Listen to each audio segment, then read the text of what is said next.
సిద్దిపేట జిల్లా నంగునూరు మండలం రాంపూర్ గ్రామంలోని గ్రామ పంచాయతీ కార్యాలయంలో గ్రామ సర్పంచ్గా గోక మహిపాల్ రెడ్డితో పాటు ఉప సర్పంచ్ వార్డు సభ్యులు పదవీ బాధ్యతలు స్వీకరించారు. ఈ మేరకు గ్రామ special officer revenue inspector Payyavula లింగం గ్రామ సర్పంచ్ ఉప సర్పంచ్ వార్డు సభ్యులచే ప్రమాణ స్వీకారం చేయించారు. అనంతరం వారికి పదవీ బాధ్యతలను అప్పగించారు. ఈ సందర్భంగా సర్పంచ్ మహిపాల్ రెడ్డి మాట్లాడారు. గ్రామ ప్రజలు తనపై నమ్మకంతో గెలిపించినందుకు ప్రత్యేక ధన్యవాదాలు తెలిపారు. రానున్న 5 సంవత్సరాల పాటు గ్రామ అభివృద్ధికి తోడ్పాటు అందిస్తారని చెప్పారు. గ్రామ అభివృద్ధికి గ్రామ ప్రజలందరూ సహకరించాలని కోరారు.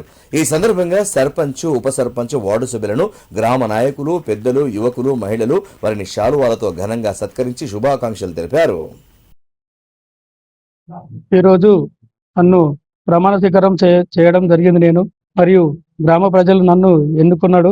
5 సంవత్సరాలు నేను వాళ్ళ అందుబాటులో ఉండి సేవలు చేయడానికి ఉన్నాను. నేను ఇంకొకటి ఏంటంటే ప్రజల్లో ముందుండి ఏదైనా చేయగలుగుతానని నేను మాటిస్తున్నాను. ఇప్పుడు కాదు, ఎప్పుడైనా మా ఇంటి దగ్గర ఉన్నా కానీ ఎక్కడున్నా కానీ వాళ్ళ ఇంటికి వెళ్ళి అన్ని సమస్యలు తీరుస్తానని నేను చేస్తానని నేను మాటిస్తున్నాను.